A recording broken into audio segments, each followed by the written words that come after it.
بسم اللہ الرحمن الرحیم۔ السلام علیکم، میں ہوں محمد عثمان اور آپ دیکھ رہے ہیں پروگرام حرف راز اور مقبول جان کے ساتھ۔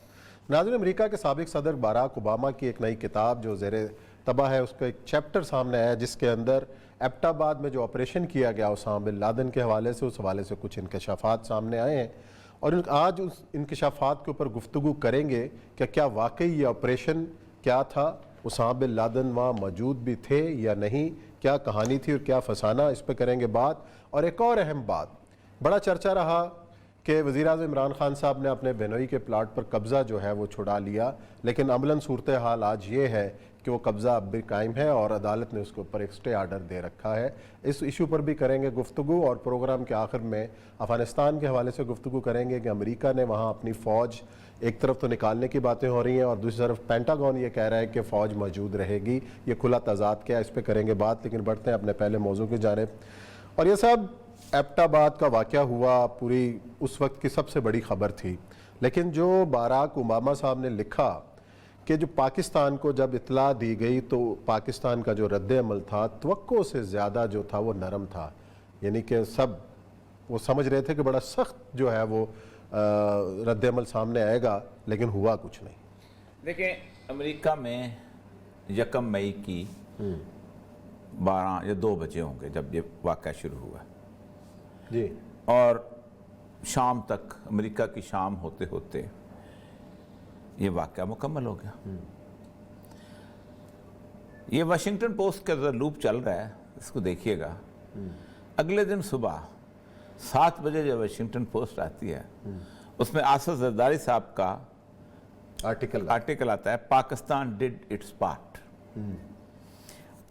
کہ پاکستان نے اپنا حصہ ادا کیا۔ Pakistan, perhaps the world's greatest victim of the terrorism, joins the other targets of Al-Qaeda, the people of the United States, Britain, Spain, Indonesia, Afghanistan, Turkey, Yemen, Kenya, Tanzania, Egypt, Saudi Arabia, and Algeria, in our satisfaction that the source of the greatest evil of the new millennium has been silenced. نئی جو صدی کا سب سے بڑا شیطانی source تھا، اس کو ہم نے سائلنس کر دیا۔ اس کا ٹرمینل بنا تھا، آپ کو یاد ہوگا۔ اوباما صاحب کہتے ہیں کہ میں نے اس کے بعد فون کیا۔ آپ مجھے بتائیے، آپ اخبار میں کام کرتے رہے؟ میں بھی کرتا رہا ہوں۔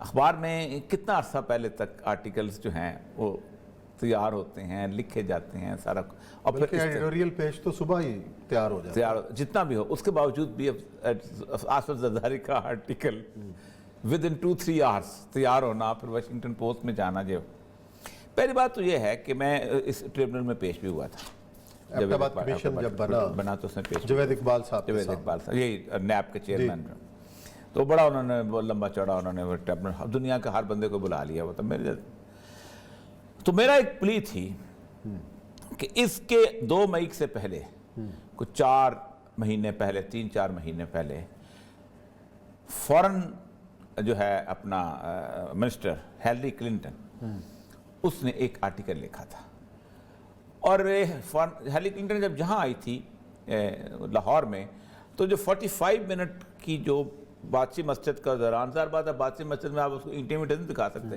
تو بحث چل پڑتی ہے کہیں نہ کہیں۔ تو شاہ محمود قریشی صاحب میں بھی تھے، تو بحث چلتے چلتے کہیں اس طرف نکل آئی، اور میرا جو بیک گراؤنڈ ہے وہ دنیا پوری جانتی ہے کس قسم کا ہے۔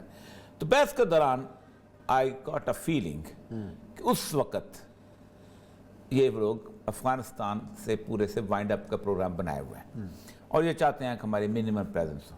اس کے جاتے ہی کچھ 8-10 دن کے بعد اس کا آرٹیکل آ گیا، where we are going to spend our next 10 years۔ بہت فیمس پالیسی گائیڈ لائن ہے کہ ہم نے کنٹینمنٹ آف چائنا کرنی ہے ورنہ ہم مارے جائیں گے۔ اس موقع کے اوپر میں نے ان کو کہا تھا کہ ایک سوال ہر پوچھ سکتا تھا کہ اسامہ زندہ ہے اور تم افغانستان سے کیوں نہیں کر رہے؟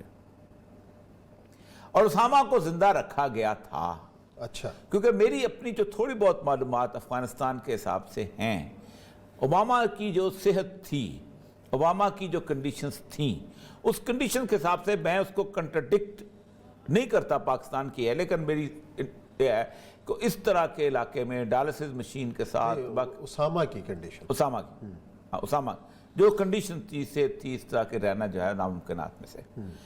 تمام تر آپریشن کے دوران ہو سکتا ہے فیملی بھی موجود ہو, سب کچھ ہو, ہر چیز فیملی کے بارے میں کہا جا سکتا ہے, لیکن اس کے باوجود بھی آپ اندازہ کریں کہ اسامہ تو چلا گیا بیچارہ, فیملی کا ایکسس پاکستان میں کسی کو ہونا چاہیے تھا انٹرویو کے لیے, اس کا ٹی وی پہ اپیرنس نقاب لگا کے لے کے آ جاتے ہیں.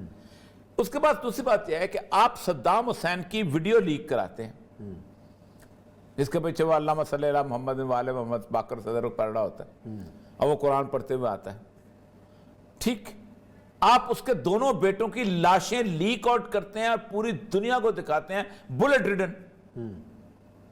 آپ قذافی کی لاش کو کھینچتے ہوئے, اس کو معافیا مانگتے ہوئے, آپ اس کی بری حالت کرتے ہوئے بدترین قسم کی ویڈیو جاری کرتے ہیں ٹی وی کے اوپر, اور آپ اس کے اوپر کیپشن لگاتے ہیں کہ یہ بہت بڑا ہمارا مجرم وہ چلا گیا. قذافی نے جتنے بندے مارے ہیں وہ اسامہ کے کھاتے میں تو اتنے بندے نہیں آتے جو اتنا بڑا لاکر بھی جو ہوا تھا. آپ اسامہ کی لاش کو سمندر میں بہاتے ہیں اور کہتے ہیں کہ کل کو اس کا مزار بن جائے گا. آپ پینٹاگون میں مزار بناتے, آپ وائٹ ہاؤس کے اندر دفن کر کے اوپر گھاس چلا دیتے. مسئلہ سارا یہ ہے کہ ڈوبس, تو میں نے کہا تھا کہ بنیادی طور پر انہوں نے اس کردار کو ختم کرنا تھا, خواہ وہ ڈرامے میں ختم کرتے خواہ وہ ایکچوئل ختم کرتے. اس کے اندر ایک آرٹیکل بے نظیر بھٹو کا بھی آیا تھا جس کے اندر انہوں نے یہ دعویٰ کیا تھا اسامہ از نو مور. ہاں, اس وقت بھی اس نے کہا نہیں, اطلاعات آ چکی تھیں کہ وہ کچھ لوگوں کا نام بھی لیا جاتا تھا کہ وہ اس جنازے میں شریک تھے, کچھ لوگوں کا نام بھی لیا جاتا تھا کہ انہوں نے جنازہ پڑھایا تھا, یہاں تک بھی کہا جاتا تھا.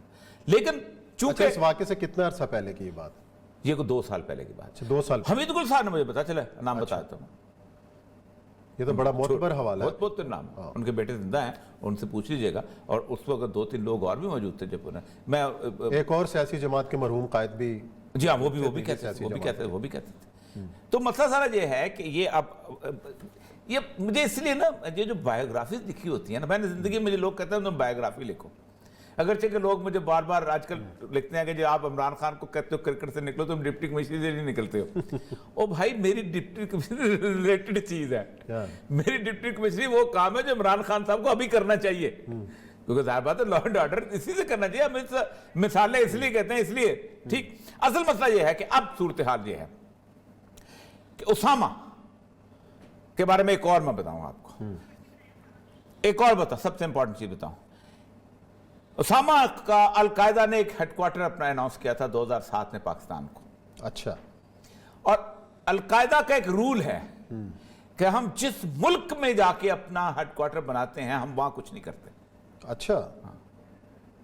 ہم وہاں کچھ نہیں کرتے, جہاں فورن پریزنس ہو وہاں کرتے ہیں, جس ملک میں ہیڈ کوارٹر بناتے ہیں وہاں نہیں کرتے. یہ ان کا بیسک رول ہے. اس کے اوپر آپ کسی سے پوچھے گا, مطلب سب سے بڑا انٹرویو لینے والا حامد میر ہے نا, حامد میر سے پوچھے گا یہ القاعدہ کا رول ہے کہ نہیں ہے, اور کیا اسامہ بن لادن نے آپ سے ڈسکس کیا تھا کہ نہیں کیا. یہ رول ہے ان کا, اور یہ انہوں نے بنایا. اصل مسئلہ یہ ہے کہ اسامہ بن لادن جو ہے, جو اس کو جو مرضی کہہ دیں, کچھ بھی کہہ دیں. ایک بات طے ہے, اسد زرداری صاحب بے شک کہیں کہ جی میری بیوی جو ہے اس کو اسامہ بن لادن بے نظیر کے قتل میں انوالو نہیں تھا. اچھا. نہ وہ اس طرح کی اس میں, اس لیے کہ جس وقت میں نے بتایا نا جس وقت تو ہیڈکوارٹر بنانے پھر نہیں کرتے. پھر اسامہ بن لادن کی جو اپروچ تھی چیزوں کے بارے میں بالکل اور طرح کی اپروچ تھی. وہ امریکہ کے ساتھ لڑتا تھا, یہ امریکہ کے ٹارگٹ کے ساتھ لڑتا. القاعدہ نے کبھی بھی سول ٹارگٹ اس طرح کی اس کو کبھی اٹیک نہیں کیا. تحریک طالبان پاکستان جنہوں نے بنائی ہے ان لوگوں نے بنائی ہوگی, لیکن نیکسس تو تھا نا. کون سا؟ القاعدہ کا نیکسس پاکستان میں کبھی نہیں رہا. تحریک طالبان کا تحریک طالبان پاکستان بنائی گئی اس لیے گئی تھی کہ افغانستان کے طالبان کو بدنام کیا جائے. شاید اسی نے کھڑے ہو کے کہا, کہتا ہم کہتے تھے مت کرو, یہ کوئی انصار اللہ بن رہی تھی نام, امریکن سے کہا ان کا نام طالبان رکھواؤ, اور مجبور کر کے بندے بیچ کے طالبان انڈیا کو کیا, کیونکہ انڈین انفلوئنس عمل تھا, ان کو کہا گیا. اسامہ جو ہے اس کا دیکھیں ٹارگٹ کیا تھے اس کے, کینیا کی ایمبیسی, سوڈان. اور ایک سب سے بڑا پروپیگنڈا یہ کیا جاتا ہے کہ اسامہ جو ہے امریکن, اسامہ زندگی میں 1 گھنٹے کے لیے امریکہ نہیں گیا, 1 گھنٹے کے لیے بھی. اس کی ساری تعلیم جو ہے جدہ کی, اس کا ریاض کیا, اس کے بعد وہ یہاں آ گیا, یہاں اس کو سعودی نے کہا نکل جاؤ.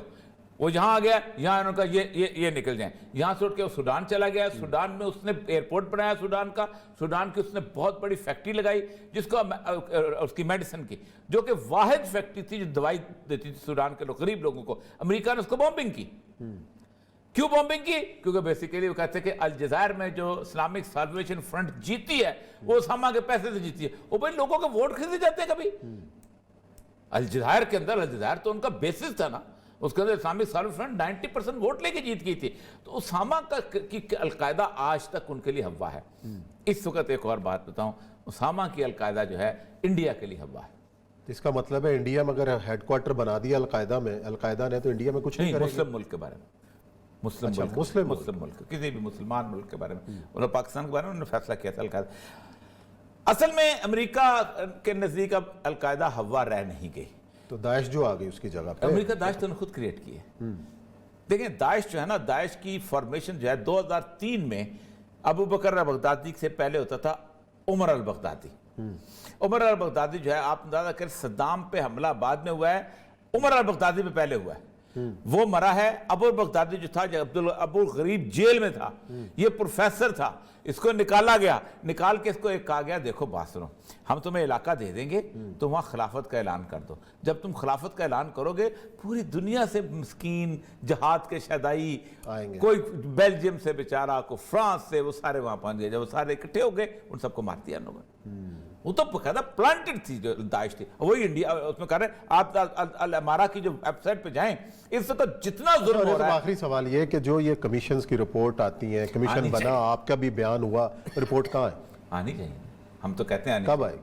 مجھے نہیں پتا, لیکن اس میں جو بیان ہے, اس نے کہا پہلے میں نے سرداری کو فون کیا, اس نے کہا میری بیوی کو کہتا زرداری تو ایسے خوش تھا کہ جیسے اس کی بیوی کا قاتل مار دیا ہم نے, ٹھیک ہے. اور اس کے بعد جو کیانی جو تھا اس نے کہا کہ کوئی ریاکشن کوئی زیادہ مجھے نظر نہیں آ رہا, اور ریاکشن ہوا بھی نہیں سر. پاکستان میں ہم جو سمجھتے تھے کہ اسامہ کے مسلمان امت جاگے گی, اور وہ کچھ نہیں ہوا تھا. چلیں جی اب بریک لیتے ہیں, اور بریک کے بعد آئیں گے اور ذکر کریں گے عمران خان صاحب کے بہنوئی کے پلاٹ کا آخر قصہ کیا ہے.